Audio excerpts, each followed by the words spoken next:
My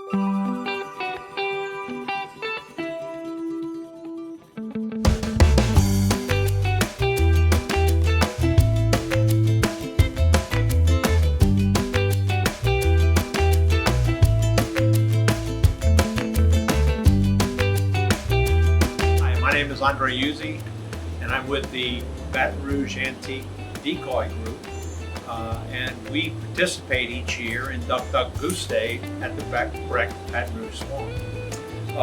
Today I wanted to share with you a little bit about my family and how I got into decoy carving, and show you a little bit of the work that was done by my father, who grew up in the New Orleans area and was well known for his decoys, and actually was honored at the Baton Rouge show several years ago. So today what I want to show you is some of his work and why I am inspired by his work.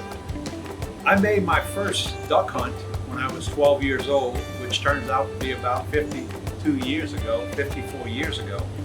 And it was at that time that the only kinds of duck decoys that were used were wooden duck decoys.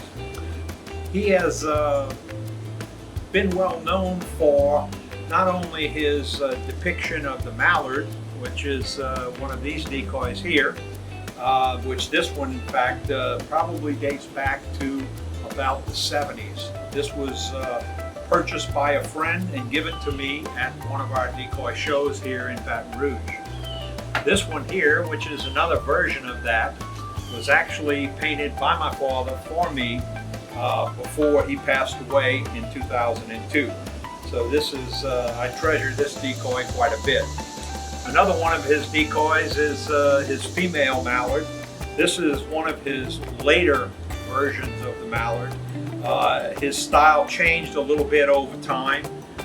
One of his earlier versions would look like this, and this would be one of his later versions. So artists do evolve over time and change their style a little bit, but basically the same principles apply.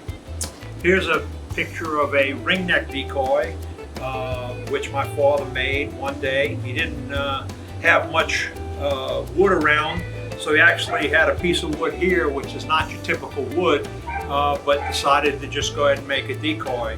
Ironically enough, my mother was throwing it away one day when my wife and I visited home, and my wife said, "I'll take it," and she kept it. So we do have this, which is a wonderful piece of art. One of the decoys my father was well known for as well was the coot. For those of you who visit ponds around Louisiana, whether it's at City Park or whether it's at a pond in your neighborhood, you may find a coot in your neighborhood. This design coot is very, very rare. My father decided to bring the tail on this coot down, and he was given the name the Bob. So he is pretty well known for this coot. In fact, several of his coots have sold at auction. This one here, which is actually fairly beat up, but this one sold at the Baton Rouge Decoy Show because my wife bought it and paid around $300 for it. Some of them have sold for as much as $450 over time. And some of his female mallards, one like this, which is owned by one of our collectors in the club, paid somewhere in the order of $3,000. So although these decoys are old, they do tend to bring some good financing back to your pocket if you hold on to them long enough. There are many different styles of the coot which I have been working on over time. I've created a coot here where, as opposed to my father's bobtail coot, which was, as you can see here, the difference between the tails, I decided to make one to go up. I also decided to, in one case, to actually add a tail to the coot. So this is actually several pieces, and I cut a little piece of wood out in the back and added a tail. What I'm trying to show with you here is that you can produce these birds to your own style. Here's another one In this case, I made it an elongated tail. If you look at the coots on the water, you can get an idea that they have very different shapes in the sense of the way they are sitting on the water. This one's feeding. This would be a bird that would have his head in the water, feeding on. So there are many different kinds of coots that you can produce.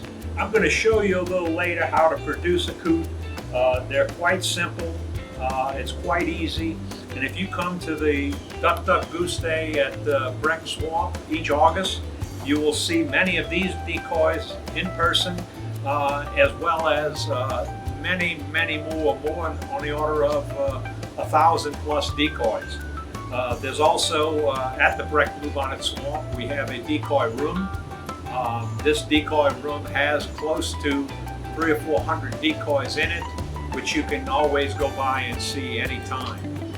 At that place you can take pictures, you can, if you like, I'm sure they would open the cases up for you to make measurements of the decoys, get up close pictures so that you could design a decoy to your own liking or to like one that existed many years ago.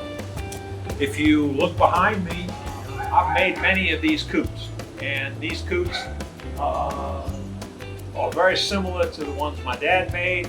Some of them have some slight variations to mine, my liking, but there are many out there which I do actually use today to hunt when I hunt ducks in the fall.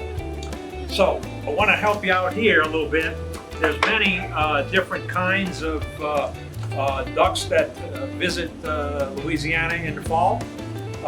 If you're interested in decoy carving, there are many different books out there, and you can take these books, and in these books they generally have patterns of the decoys, they have pictures of the colors, show you how to carve them. So if you're interested in carving, certainly there are a lot of books and helpful tools on the internet which you can get to continue this art.